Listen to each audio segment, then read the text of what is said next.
Thank you for joining us for the Gita Sadhaka program. Today is the 14th session of the Bhagavad Gita, which means we'll be covering chapter 14. But before we do that, let's just do a quick review of chapter 13. So we said yesterday that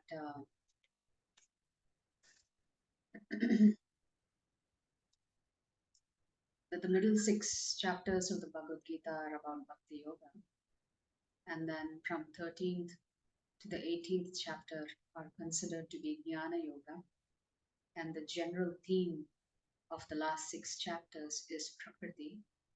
Prakriti depicted as the 3 modes of material nature. The 3 modes of material nature meaning Sattvagun, Rajagun, and Tamagun. We also said that in the first 6 chapters, the Lord has offered Arjuna an opportunity to work for him, which is in chapter 3. And then in the middle 6 chapters, Arjuna gets to decide whether he actually wants to work for the Supreme Lord or not, and whether the benefits of working for the Lord are good enough for him to accept this particular job offer that the Lord has made. And assuming that Arjuna has decided now that he wants to work for the Lord, and he does say so. In chapter 11, he says all of his illusion has been removed. He is convinced by everything that the Lord has told him so far. And he is ready to follow his instructions. And his instructions are to work for me, to be my devotee, to always think of me.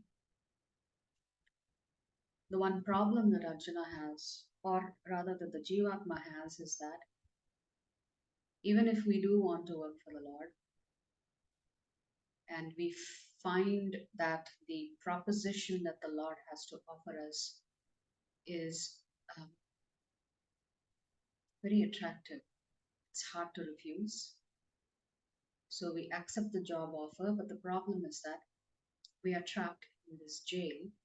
And what is this jail? It's that jail that we're going to discover today. The jail is the 3 modes of material nature. And the 13th chapter, the single word summary for the 13th chapter was Paramatma acting as the attorney. So chapter 13 begins with Arjuna asking Krishna to explain 6 particular topics or words, which is Kshetra, Kshetrajna, Jnana and Jnana, Purusha and Prakriti. Kshetra is this body. Kshetrajna is the Atma who understands this body. Kshetrajna, there is another Kshetrajna who also understands this body, which is the Super Soul. Prakriti is the 3 modes of material nature. Purusha is the enjoyer. So Purusha is meant to enjoy Prakriti. And Jnana is the process to acquire knowledge. And if you remember, Krishna talks about the 20 items of knowledge, beginning with Amanatvam, humility. But there were 2 important qualities that we were looking at. One is that the Lord says, anyone who's performing constant and unalloyed devotion to me, he lists that as one of the 20 qualities. And one more quality that the Lord lists is Acharya Upasanam, meaning being close to a guru or accepting a guru. So the important quality is that constant, unalloyed devotion to the Lord. An essential quality is accepting a bona fide spiritual master. Out of that, out of these 20, these two are the most important. And of course, humility actually opens the door for you to the kingdom of the Lord. But humility has to be followed by service. Srila Prabhupada used to say, when you realize who the Supreme Lord is, out of sheer humility, you will become his servant right away. You will simply surrender to him and serve him. Service, that's what a servant does, is to provide service. So, in this way, the Lord analyzes Prakriti or the universe. He also analyzes the nature of the soul and analyzes the nature of the super soul. So, a brief difference between the Jivatma and Paramatma is given in shlokas 13 to 19. And then from shlokas 20 to 35, predominantly the Lord talks about this the person who really sees the Jnana Chakshu, the realized Jiva. What are the qualities of such a Jiva? Um, the qualities of material nature, the qualities of the soul. What is this realized Jiva? What are their characteristics? And also, what is their destination? So, for us to really understand the scriptures, it takes time. It's not something that you read the Bhagavad Gita once and you've understood it thoroughly. You can read the Bhagavad Gita every day for 20, 25 years and still you'll get something new out of it all the time. That's the beauty of the Bhagavad Gita. And that's the beauty of being on this journey of spirituality. And part of this journey is to discover our scriptures. So it takes time, it takes patience, and it takes devotional service to understand the Bhagavad Gita. But knowledge without service is of no use. Once you've acquired this transcendental knowledge, it should lead you to service, serving the Supreme Lord. Um, so, with our limited intelligence, it's not possible for us to understand who Krishna is. Our mind and our logic does not allow us beyond a certain point to try and understand who the Supreme Lord is. But once you begin to serve, then you, along with that knowledge, you get realized knowledge, which is wisdom, by serving a spiritual master and get this jnana chakshu, the eyes to see. This eyes to see is your eyes of wisdom, not your physical eyes. So there is this very fascinating story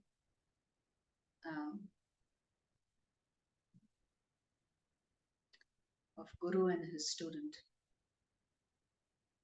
We'll call it the bucket story so that you can remember it. So the Guru once asks his disciple to go get him some water. And he gives him a bucket, a very dirty bucket, very filthy bucket. Uh, the problem was this bucket had a lot of holes in it. So the disciple goes to the stream or the river to get his Guru some water because that was the service that the Guru had asked him to perform. And no matter how fast he ran, by the time he got to the Guru, the water would be drained out of it. And when he reaches the Guru, he would tell the Guru, I tried to get you the water, but there are so many holes.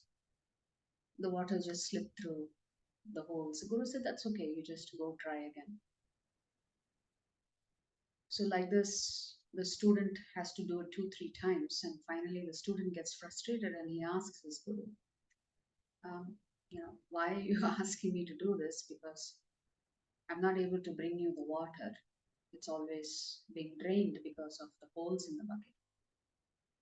And the Guru says, actually, I really wanted the bucket to be clean. I really did not need the water. So, similarly, when we read the Bhagavad Gita, we may feel that I'm not getting anything out of this. I'm not able to understand it. I'm not able to comprehend this philosophy. It seems to be too difficult. Nevertheless, as you keep reading the Bhagavad Gita, just like that water was draining from the bucket, your impurities will also start draining away from your consciousness.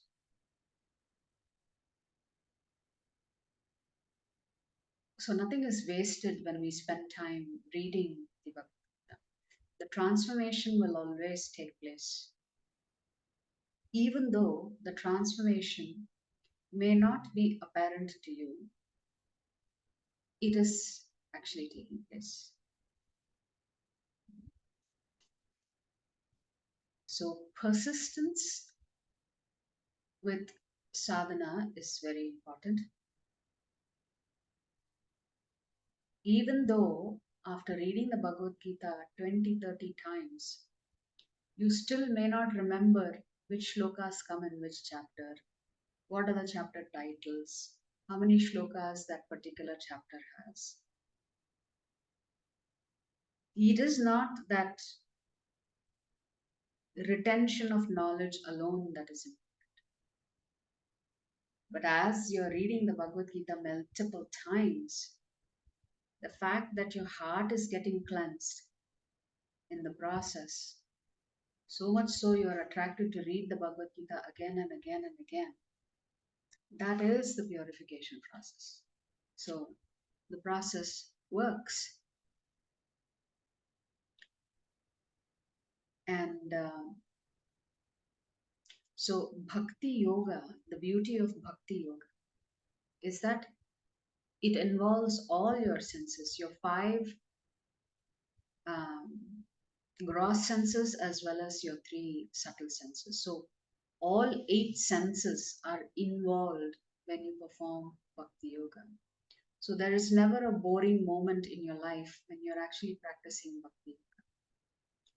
As a matter of fact, Narada Muni defines Bhakti Yoga as Rishikena, Rishikesha, Sevanam, Bhakti Ruchyate.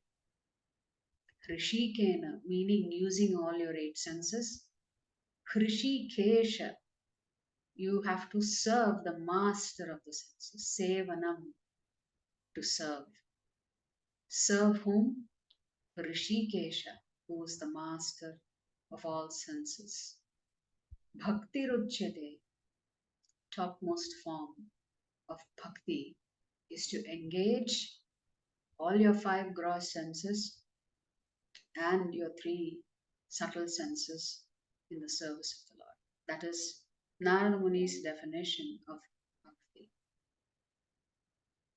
So, in chapter 13 to chapter 17, Krishna is going to explain this jnana from different perspectives to help us refine our consciousness.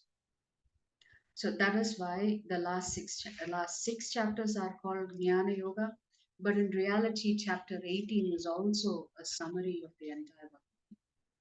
So technically speaking, the Jnana Yoga is from chapters 13 to 17. As we said, this chapter 13 is not easy to understand, but three main topics are covered: Prakriti, Atma or Jivatma, and Paramatma, and the one who has this acquired this jnana chakshu, that is also covered. So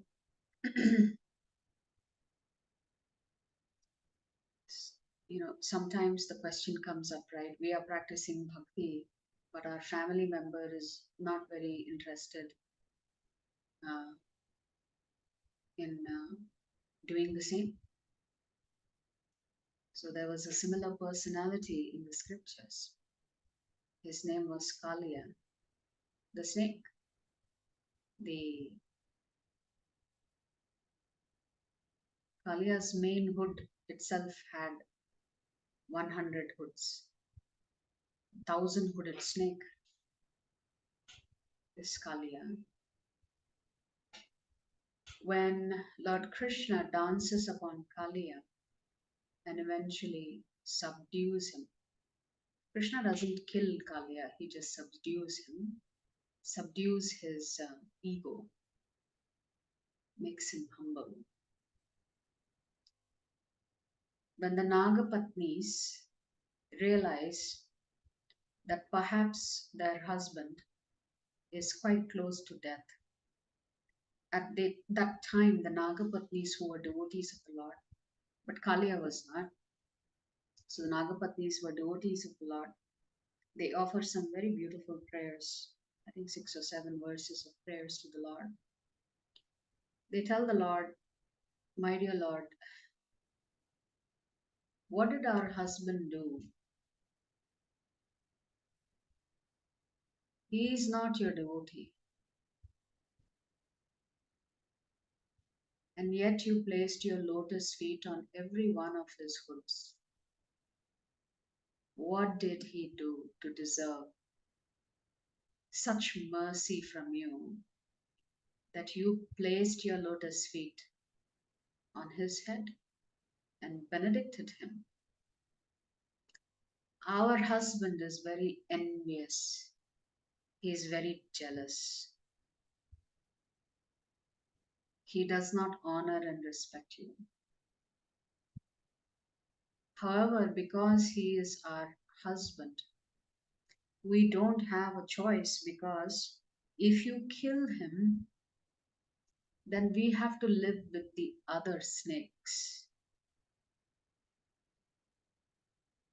So they plead with Krishna, if it is your desire, please spare the life of our husband Kaliya. He may not be the best husband, he may not be the ideal husband, still, he is our husband. So please spare his life.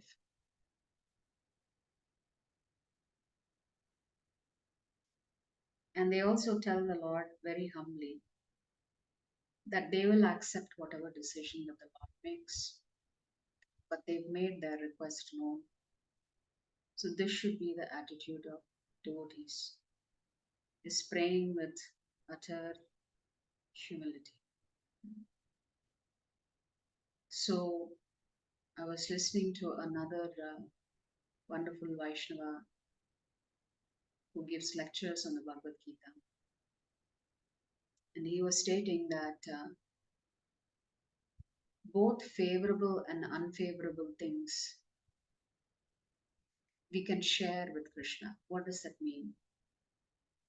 You know, sometimes if things go well in our life, we can have a conversation with Krishna about it. And sometimes when we have material challenges, we try to keep it away from Krishna because we think Krishna consciousness means only worshipping the Lord, praising the Lord, glorifying Him, and not actually having a meaningful relationship with Him. So, you sometimes devotees may tell themselves, I will deal with this, my material problem separately because it has nothing to do with Krishna. It has to do with my past karma. But that is actually not really Krishna consciousness.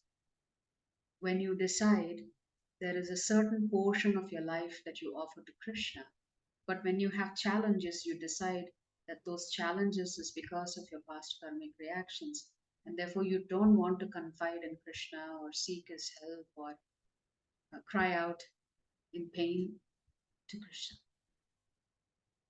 So if we separate the two, it will make it harder for us to practice Krishna consciousness, because we must have faith that Krishna will ultimately resolve it for us.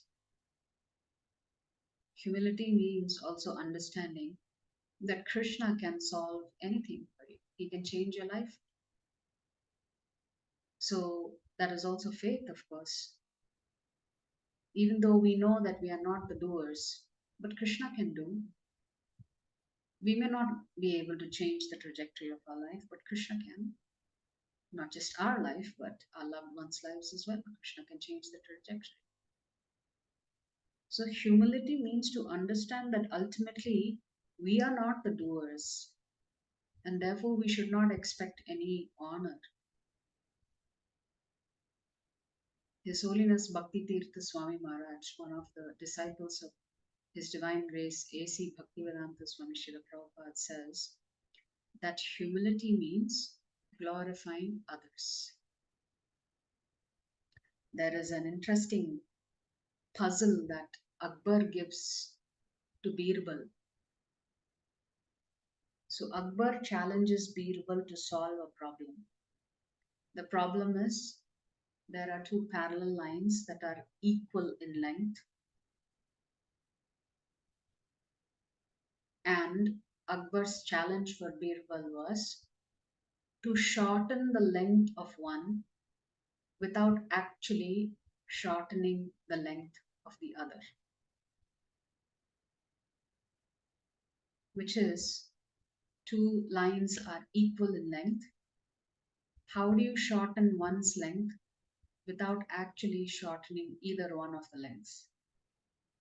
Birbal, being very, very clever, solved the problem very quickly. So, what did Birbal do? He just increased the length of one of the line. By increasing the length of one of the line, the other line automatically became short. So, the problem statement was reduce the length of one line, but without reducing the length of either one of the lines. So, the only way you can do that is to increase the length of one of the lines to make the one of the other lines smaller. This is humility. Humility means humbling yourself by glorifying others. So, increasing the line means you are seeing only good in others. And when you begin to see only good qualities in others, then you become humble. When you think you know everything, you are better than everybody, you are the greatest devotee, well, that's not humility.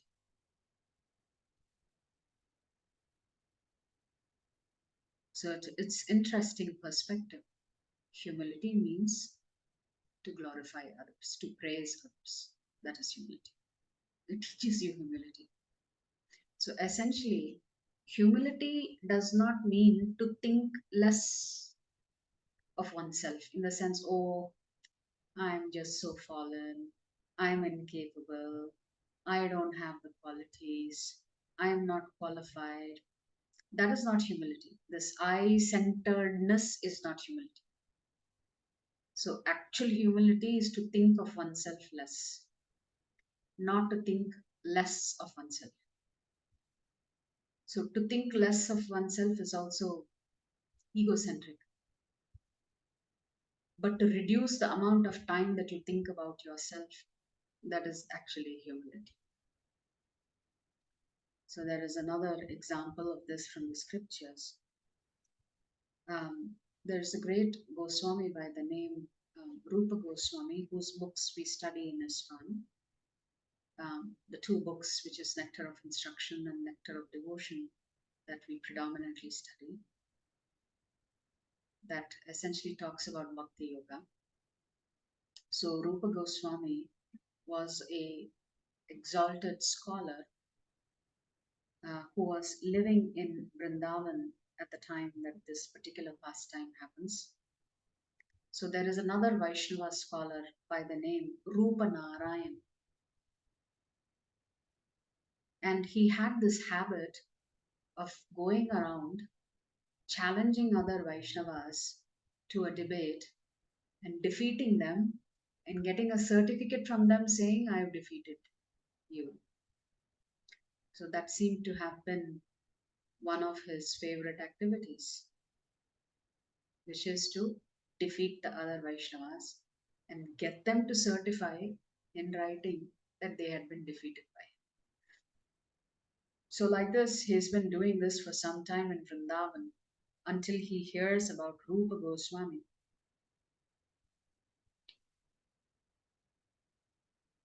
So he comes to Rupa Goswami and tells Rupa Goswami, I want to debate you. And Rupa Goswami says,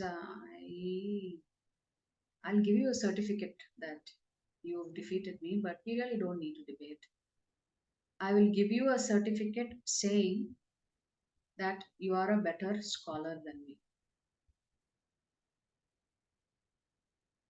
Rupa Narayan was very pleased. He thought, oh wow, I can get another certificate. I don't even have to participate in a debate. I can get a certificate. So when Jiva Goswami, who's Rupa Goswami's nephew and also an exalted Vaishnava, who's written the very famous book, a philosophical treatise called Satsandarbha, when he hears that this Rupa Narayan had come to debate his spiritual master and uncle, Rupa Goswami, but Rupa Goswami had allowed a certificate to be issued even without debating. He gets very upset. So he thinks, I mean, how I know my uncle is such a great scholar. I know nobody can defeat him. So I have to establish the supremacy of my guru as an exalted scholar. We can't allow any mundane scholar to come and challenge him to a debate and without even being debated, get a certificate. So he goes to meet Rupa Narayan and challenges him to a debate. And Rupa Narayan is only too happy to get one more certificate. But this time he was defeated by Jiva Goswami. When he realized how brilliant Jiva Goswami was in the debate, he realizes if the disciple is so brilliant, I can only imagine how brilliant the spiritual master must be. So he goes back to Rupa Goswami and tells him, your disciple, your student Jiva Goswami, defeated me in a debate. And he offers his obeisances to him and says, you are a great Vaishnava because you have such a wonderful student who was able to defeat me. And I was no match for your student. I now understand how great of a scholar you must be to have such a brilliant scholar under you in the name of Jiva Goswami. Do you think Rupa Goswami was happy with his disciple Jiva Goswami, his nephew Jiva Goswami? He was not. He was very upset with his nephew.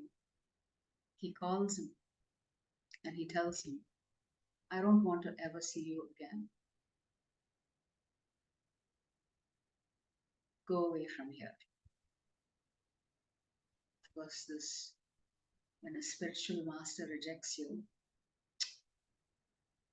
such a tough situation.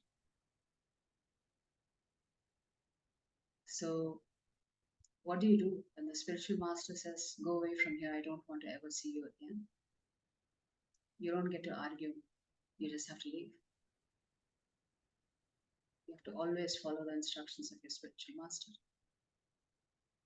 So Jiva Goswami leaves. He goes up to some cave in Vrindavan and essentially begins to starve himself to death because he had offended his guru by debating this Rupa Narayan.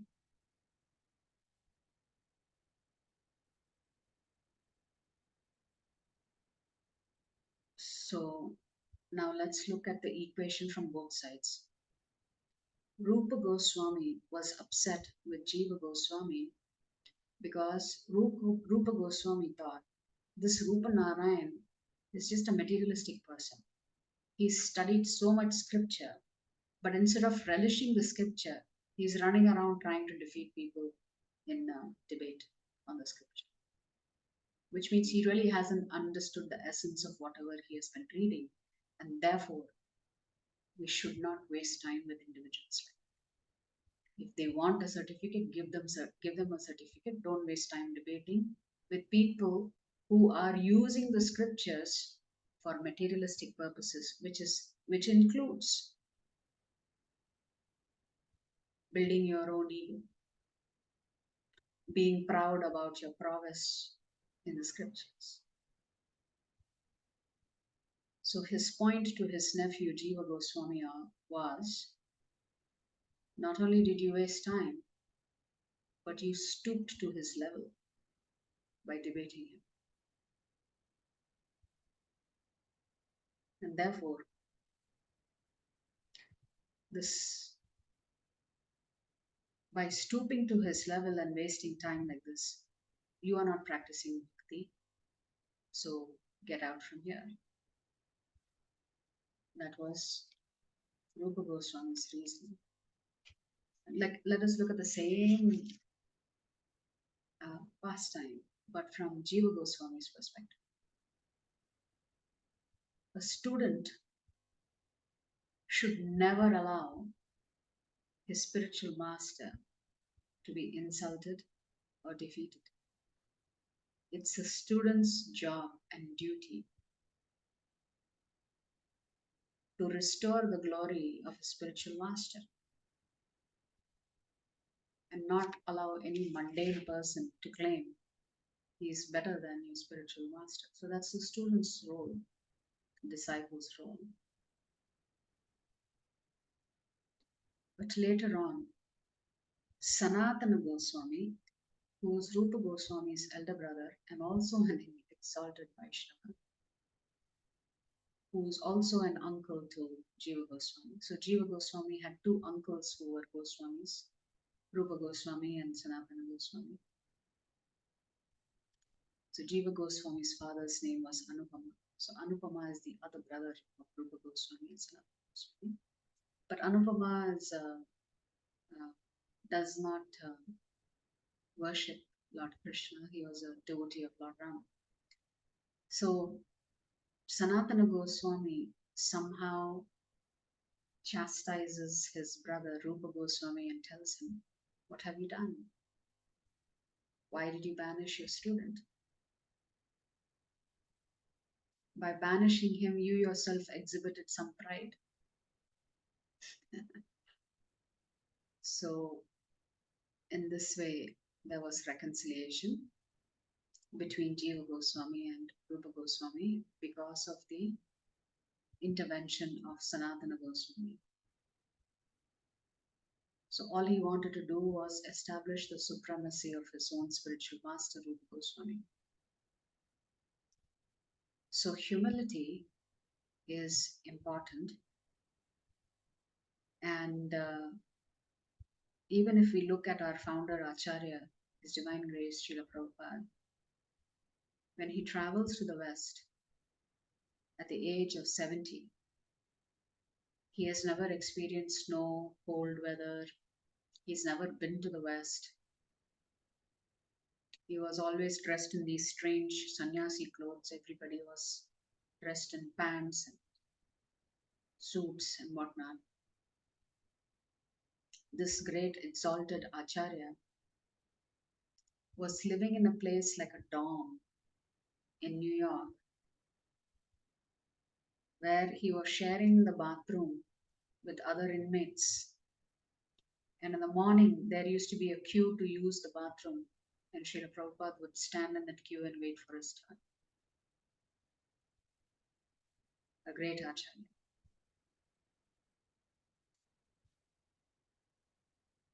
So in the early days, nobody knew that a great exalted personality was walking on this earth. So 20 people were living in the dorm with one toilet to use. So that was Srila Prabhupada. So humility means reducing that concept, the focus of I am not good enough, I am worthless. That is also I, right? So we have to be careful. So humility opens the door, but the most important thing is undivided service. And therefore Krishna says, constant and unalloyed devotion to me So, although Amanatvam is the first word that starts that shloka, that 20 items of knowledge, the most important element of knowledge is to actually be a practicing devotee in Krishna consciousness. Because the object of knowledge itself is the Supreme Lord Krishna. There's another wonderful story of Ramanujacharya, and we'll end here before we begin chapter 14. So one day Ramanujacharya was traveling with his disciples, and in those days, people used to wear these padukas, wooden padukas. They didn't have your typical slippers today made out of rubber or whatever it is. In those days, people would walk on wooden padukas. So Ramanujacharya was traveling somewhere, and he asked his disciple to pack up his uh, box with his clothes and other small items as they were getting ready to move to another place to travel on, to continue with their travel. And much to his surprise, his disciple packs Ramanujacharya's padukas along with the deities that Ramanujacharya was worshipping. So side by side, the deity was there, and Ramanujacharya's slippers, for lack of a better word, was right next to the deity. So of course, Ramanujacharya gets very upset with his disciple, saying, "What have you done? How can you put the slippers that I wear and pack them right next to the deities that I worship? Don't you even have any sense in you? You've committed such a great offense."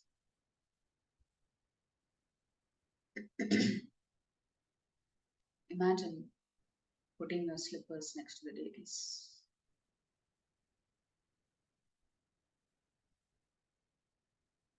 The disciple responded, "The deities are your worshipable objects. I don't know these deities. To me, your shoes are worshipable. Your slippers, your padukas are worshipable. To me, they are my deity."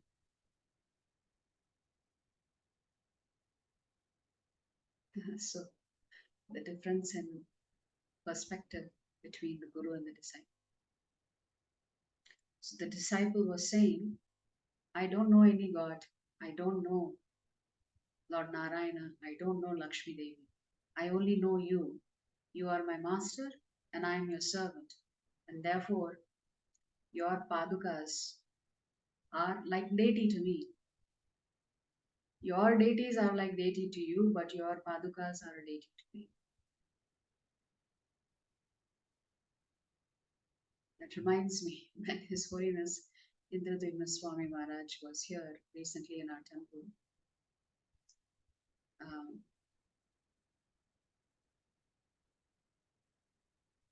as he was walking into the temple, and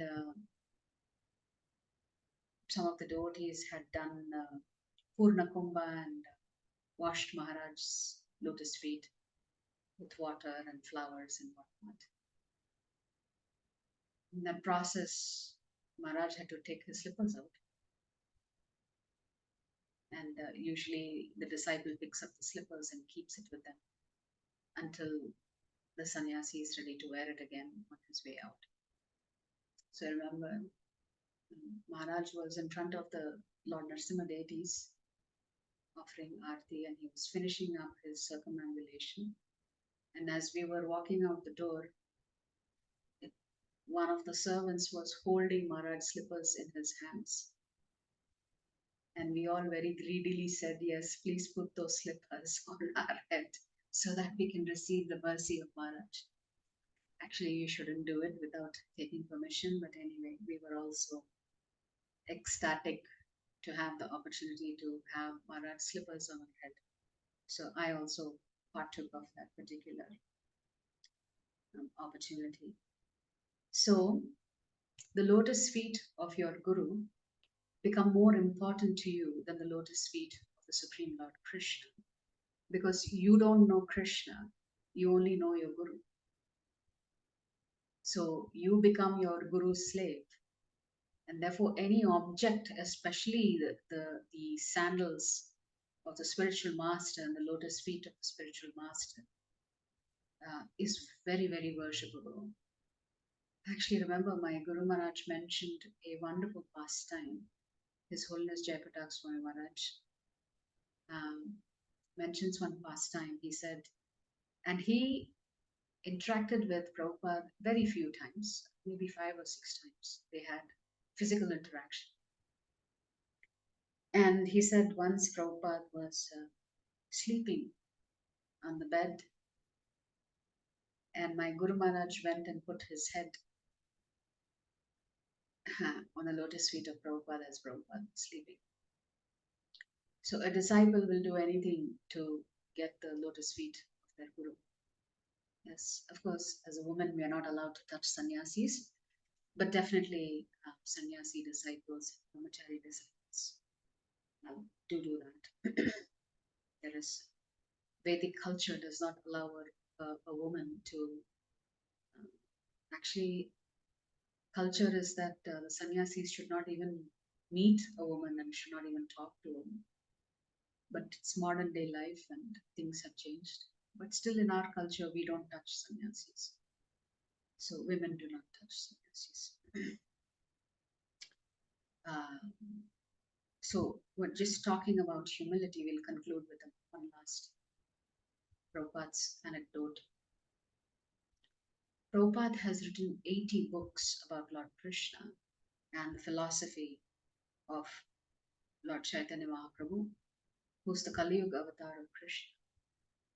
And in one of his lectures, Srila Prabhupada says, I don't know Krishna. I only know my spiritual master's instructions to me. Can you imagine the humility of Prabhupada saying, I don't know Krishna? And Prabhupada has written detailed purports on the Bhagavad Gita, so many purports through Srimad Bhagavatam Canto 10. And a great Acharya and self-realized soul says, I don't know Krishna. But we all, just for chanting 1 or 2 rounds, maybe for 2, 3 years, we think we already know Krishna, we've understood Krishna, and everything is just super wonderful. So that takes us to chapter 14. So chapter 14 is titled Gunatraya Vibhaga Yoga. Gunatraya. Guna is the 3 gunas. Of course, Traya is 3. The word guna means rope. So these 3 ropes, the Sattvagun, the Rajagun, and the Tamagun, when they become deeply intertwined, they begin to control you like puppets. So it's a very fascinating chapter where the Lord talks about how these 3 gunas actually influence you. So in the second chapter itself, the Lord has encouraged Arjuna to try to transcend the 3 modes of material nature, that we should transcend these 3 gunas in order to come to the spiritual platform. Because even Sattva Gun forces you to take birth again. So one has to go beyond the 3 gunas. This Bhagavad Gita has 700 verses. But out of that 700 verses, 100 verses are dedicated to talking about these 3 gunas. So you can imagine how important this topic is going to be. That Krishna has spent 100 verses talking about Sattvagun, Rajagun, and Tamagun. So let's understand how these gunas influence us and what is Krishna's expectation of us as it relates to these 3 gunas. So before we begin, let's offer our most humble obeisances to His Divine Grace, A.C. Bhaktivedanta Swami Srila Prabhupada, Srila Prabhupada ki jai. So these are the three gunas who are manipulating you like you are a puppet. So the acronym today is TRAP. Why TRAP? These three gunas are keeping you in this material cosmos. We said this Prakriti is like a prison house. In this prison, there is no physical bars. Uh, you can leave anytime you want, but then you need to know how to get out of this prison. And this prison, the three bars to this prison are the three gunas. How they compete with each other to dominate you, and how they force you to act in different ways, how they influence your worship, they influence religion, how they influence the foods that you eat, the kind of austerity that you keep, the kind of penances that you do, the kind of charity that you do, the kind of work that you do.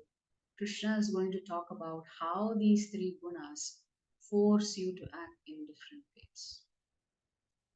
And of course, if Krishna has talked about these three gunas being problematic, then Krishna also has to give you a solution. And that solution is also described by the Lord, which is primarily to come to the Shuddha Sattva state or Vishuddha Sattva state, which means that state which you get to by practicing spirituality. So if one is not practicing spirituality, one cannot be on the Shuddha Sattva state. So let us see how this chapter begins before we go over the slides. So these are the three modes of material nature.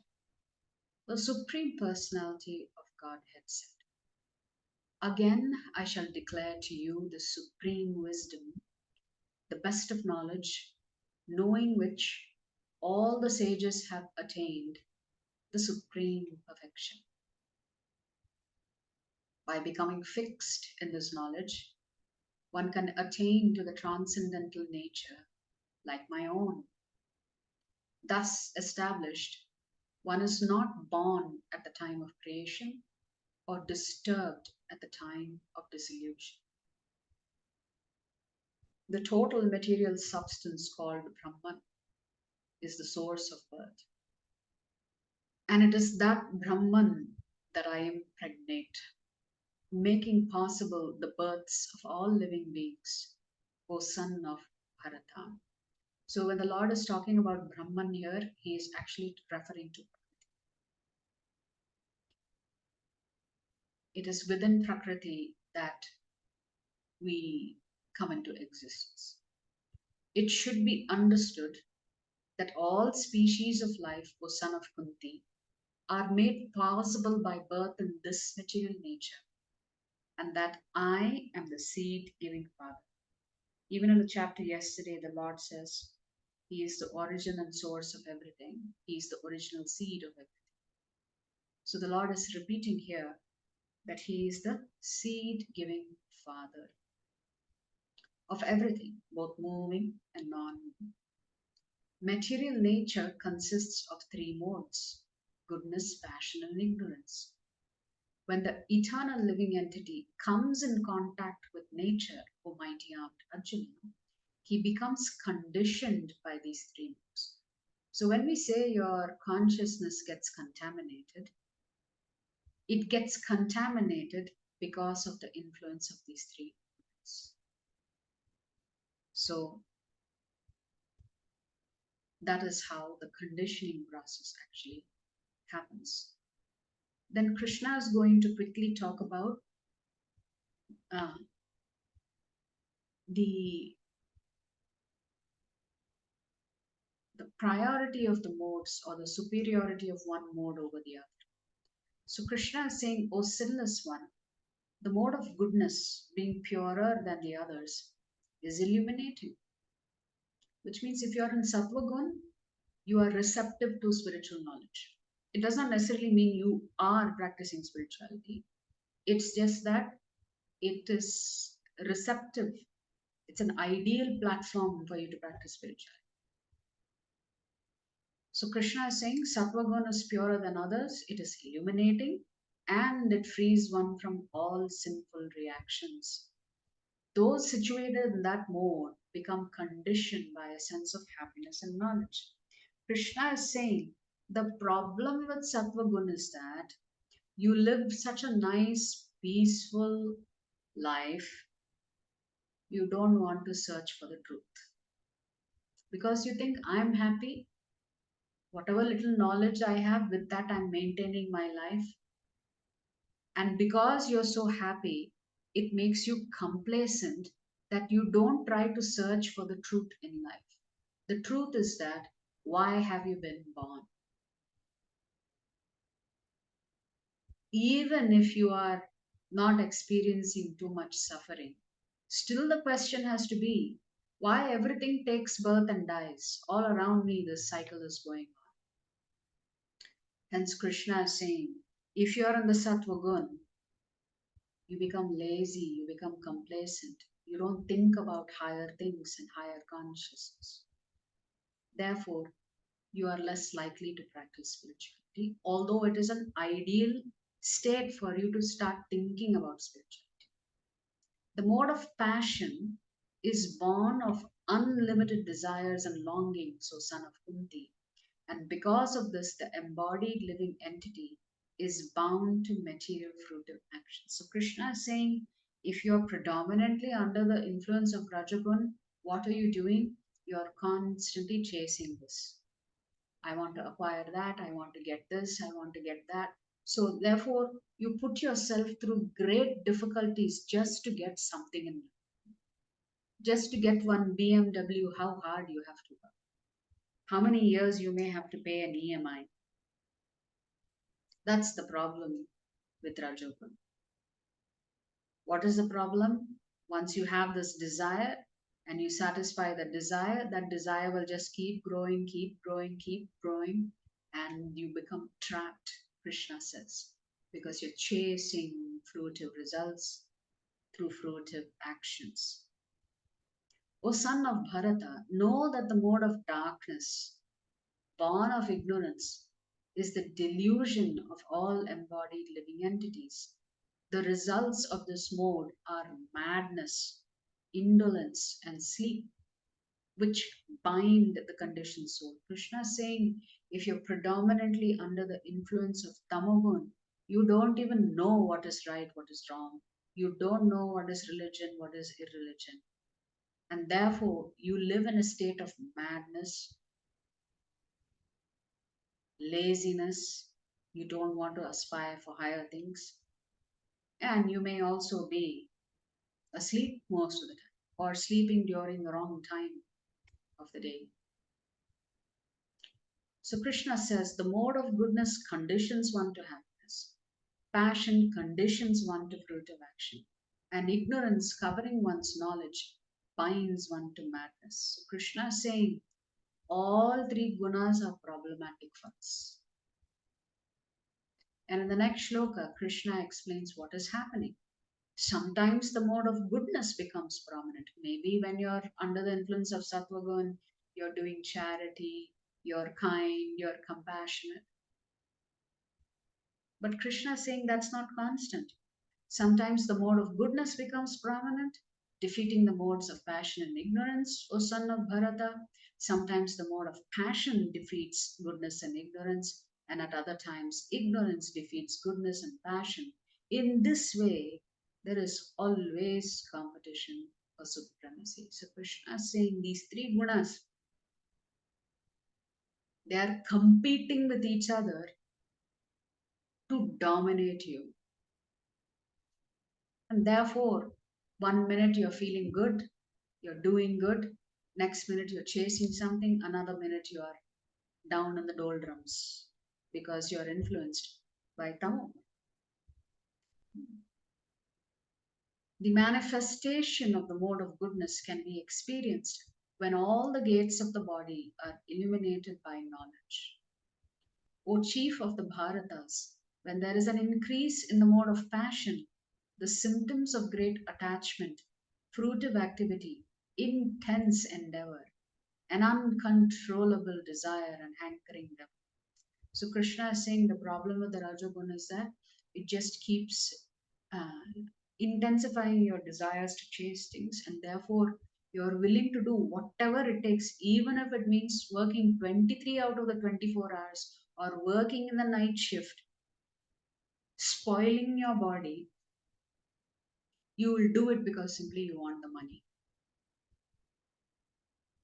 Krishna is calling this uncontrollable desire. When there is an increase in the mode of ignorance, O son of Kuru, darkness, inertia, madness, and illusion are manifest. So Krishna is repeating the same theme. Tamogun means you are not in a good state of mind at all. Now Krishna is going to tell you, where are you going to go when you die under the influence of any one of these gunas? So Krishna says, when one dies in the mode of goodness, he attains to the pure higher planets of the greater sages. So Krishna is not saying, if you're in the mode of goodness, you come back to me. No, you just go to the upper planetary systems, enjoy yourself there. Once your credits are exhausted, come back here, take birth again. So that's the maximum benefit of being in the mode of goodness, the highest you can go live with, where the pure sages are, great sages are. When one dies in the mode of passion, he takes birth among those engaged in fruitive activities, which means you take birth again in the earthly planetary systems because they are known for Rajogun. And when one dies in the mode of ignorance, he takes birth in the animal kingdom. Little later on, Krishna will say they also go to the lower planetary systems. So, one of the effects of being predominantly tamasic is your next birth, you have to go into animal body, or you will go into the lower planetary system to suffer. The results of pious action is pure and is said to be in the mode of goodness. But action done in the mode of passion results in misery. An action performed in the mode of ignorance results in foolishness. So the mode of goodness can get you purity. Mode of passion gives you misery because you're never happy with what results you got. And mode of ignorance results in you becoming more and more foolish, not developing the discriminating power. From the mode of goodness, real knowledge develops. From the mode of passion, greed develops. And from the mode of ignorance, develop foolishness, madness, and illusion. So you can see the theme Krishna is repeating for each of the gunas. Those situated in the mode of goodness gradually go upward to the higher planets. Those in the mode of passion live on the earthly planets. And those in the abominable mode of ignorance go down to the hellish worlds. So the results of you practicing Sattva Gun for many years, you go to the upper planetary systems. When one properly sees that in all activities, no other performer is at work than these modes of nature, and he knows the Supreme God, Supreme Lord, who is transcendental to all these modes, he attains my spiritual nature. Krishna is saying, if you understand that your spirit soul is not engaged in any of these activities, your spirit soul is not the doer, just as the Supreme Lord is not the doer here in the material cosmos. When the embodied being is able to transcend these three modes associated with the material body, he can become free from birth, death, old age, and their distresses, and can enjoy nectar even in this life. So, what is Krishna saying? He's identified the problem being the three gunas. These are the three jail bars for you. And now Krishna is going to tell you how to get out of this jail. What is this jail? The Sattvagun, the Rajagun, and Tam. Now Krishna is giving you the solution. The first step is Krishna says go beyond the Sattva. If you go beyond the Sattvagun to the Vishuddha Sattva state, you will be free from, one is you will not take birth again. Two is even when you are here in this physical body, you will enjoy this bliss the minute you transcend the three modes. So Arjuna inquired, O my dear Lord, by which symptoms is one known who is transcendental to these three modes? What is his behavior? And how does he transcend the modes of nature? Arjuna has asked the same question in chapter 2 and again in chapter 5.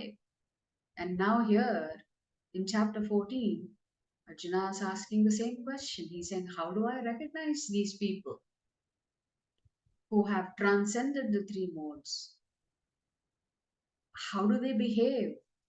And by the way, how did they end up transcending these three modes? You are telling me transcend these three modes, but can you explain how that is done?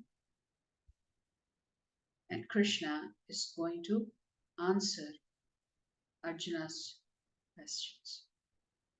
The Supreme Personality of Godhead said, O son of Pandu, he who does not hate illumination, attachment, and delusion when they are present, or long for them when they disappear, who is unwavering and undisturbed through all these reactions of the material qualities, remaining neutral and transcendental, knowing that the modes alone are active, who is situated in the self and regards alike happiness and distress, who looks upon a lump of earth, a stone, and a piece of gold with an equal eye, who is equal toward the desirable and the undesirable, who is steady, situated equally well in praise and blame, honor and dishonor, who treats alike both friend and enemy, and who has renounced all material activities.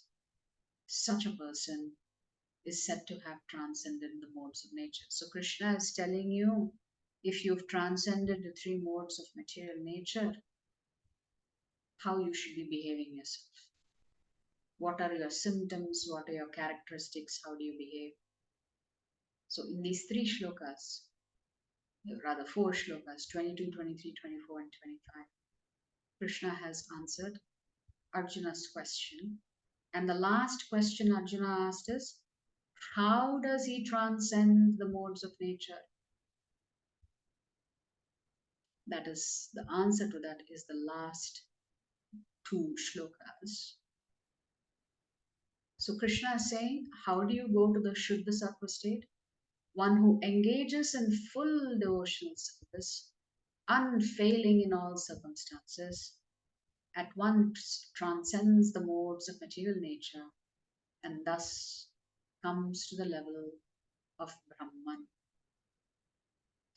And I am the basis of the impersonal Brahman, which is immortal, imperishable, and eternal, and is the constitutional position of ultimate happiness. Krishna is saying Brahman comes from me. Brahman here meaning the Brahman feature of the Lord, the impersonal aspect of the Lord, the Brahma Jyoti, the light emanating from the body of the Lord. So Krishna is saying only through devotional service, constant devotional service, unfailing in all circumstances. What is Krishna using the words? At once transcends, not sometime in the future. The minute you practice bhakti yoga, Krishna says you have transcended the three gunas. And you come to the level of Brahman. So there is no waiting period. There is no number of years you have to do this, that, and the other. Just surrender to Krishna and start practicing bhakti completely. and all the time, Krishna says simply by doing that, you've gone beyond Sattvagun. So that's the solution. What is the solution? To get over these three modes, to actually practice Bhakti Yoga. So we've read all the shlokas, but we'll just read the Sanskrit version and skip the English since we've read the shlokas. Sattvam sukhe sanjayati rajah karmani bharata jnanamavrityattuttamaha pramade sanjayatyuta. So here Krishna is talking about the three different modes and the effect of the three different material modes of nature. We said that this word guna means rope. Rope means something that binds you. And when you intertwine three different ropes, can you imagine how tight that rope is to break free from? So similarly, these three gunas interact with each other and are always trying to dominate us, which makes it very hard for us to break free of this rope. But the easiest way to break free of the rope, Krishna says, simply to practice devotional service, uninterrupted devotional service. So Sattvagun, Rajagun, and Tamagun are always influencing you. They're moving around, they're making you move at their whim and fancy, and therefore you feel like a puppet sometimes in their hands. Sometimes you know what you are about to do is wrong, but still you feel compelled to do it. Well, now you know what is compelling you to do it is these gunas, tamogun. So everything is affected by the three gunas: your character, your belief system, your behavior, the kind of physical activity you engage in, the kind of mental state and emotional level of maturity that you have. Everything is impacted by the three gunas. So, for example, if you are in the mode of goodness, you will typically read non fiction books. You are not looking to go into a dream world of thrillers or science fictions or even worse content. So, a symptom of somebody who is in Sattvagun is who is always reading motivational books or biographies, etc. So, if you are in the mode of Sattvagun, then typically the right profession for you is teaching. But if money is honey and you are ready to chase this money in whatever way, shape, and form you want, then you are under the influence of Rajogun. And if you are engaged in alcoholism or drug addiction, then definitely you are under the influence of Tamogun. The ideal time for a person who's in Sattvagun is from 4 a.m. in the morning till 12 noon, because noon time is the beginning of the Rajogun. It influences you. So noon to 8 is Rajogun, and 8 to 4 in the morning is considered to be Tamogun. So what about the music? If you are in Sattvagun, you are not going to be attracted to loud, noisy, nasty lyrics. You will be listening to quiet, calm, classical music. As opposed to Rajagun, they are always in jazz, rock, and pop. And of course, Tamogun is probably a whole lot of lyrics that involve shouting and screaming and perhaps some bad language. What about places? Definitely, city life is considered Rajasic. It's very difficult to live in a city because you're always running here, running there. You always feel like you've run out of time, you feel pressure. So, a smaller town, village, parks, forests, these are considered suitable for those who are under the influence of the Sattvagun.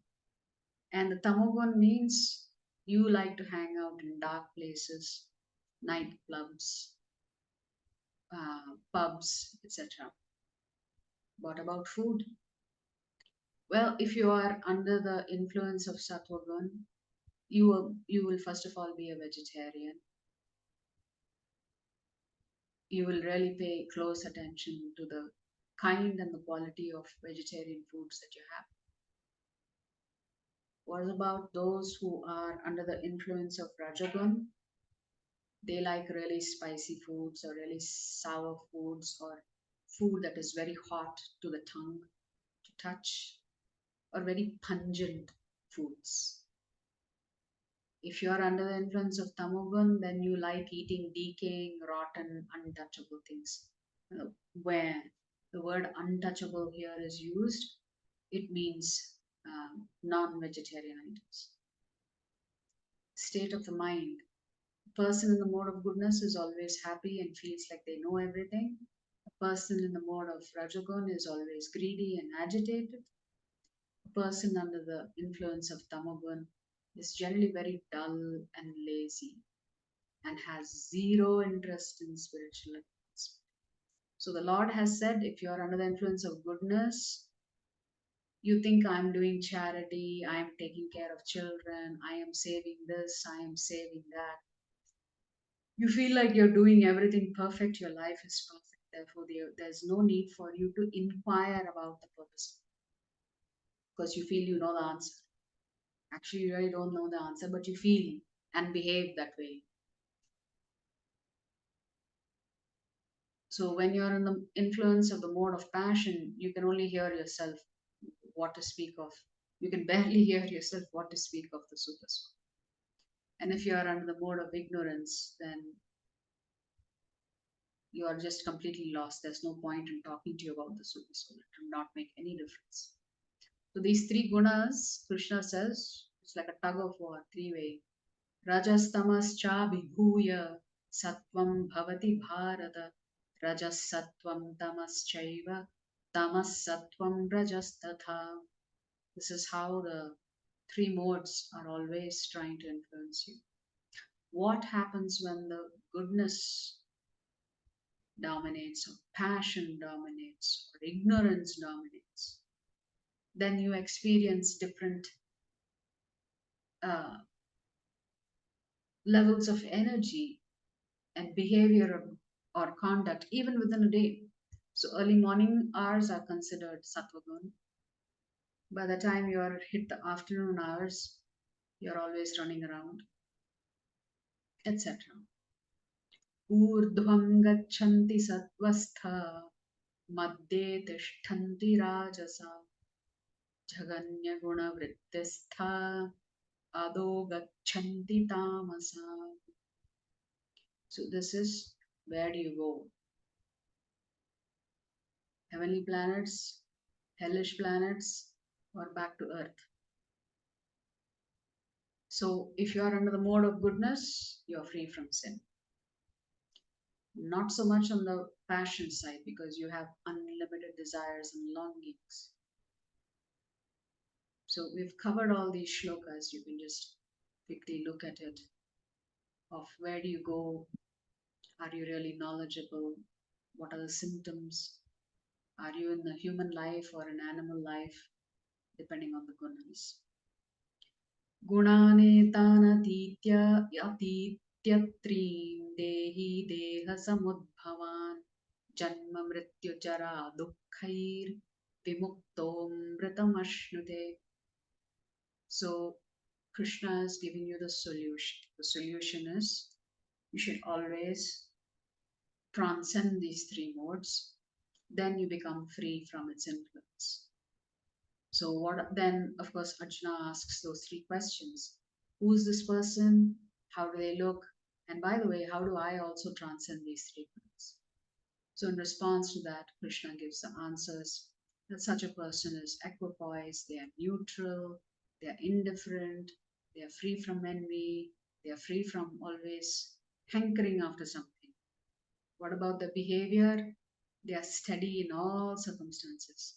You praise them, they don't blink. You blame them, they don't blink. Honor, dishonor, happiness, distress, desirable, undesirable is all the same, but they don't see this duality. And because they don't see the duality, it's easy for them to deal with everybody on a very equal platform, not just to speak about material things. So, a piece of gold and a piece of stone is identical to them because they are not saying this is more valuable than this or this is less valuable than this. Similarly, with human beings, there's no one human being who's their friend or somebody else who's their enemy. Everybody is the child of God. That's how they see. And therefore, because they know the position of the Supreme Lord, they don't act whimsically. They simply surrender to Krishna and in a very determined way they practice their sadhana. So this is the last slide. Mam chayo vyabhicharena bhakti yogena sevate sagunan samati tyaitan brahma bhuyaya kalpate. So Krishna is saying the easiest way for you to escape the domination of these three gunas, bhakti yogena sevate. Sevate means Krishna says you have, it's not just doing bhajan, it is serving. Bhajan plus serving others, serving the Vaishnavas. And that too not just once, all the time. Then Krishna says you have transcended these three modes and come to the level of Brahman or self realization or Parabrahman realization, the Supreme Self.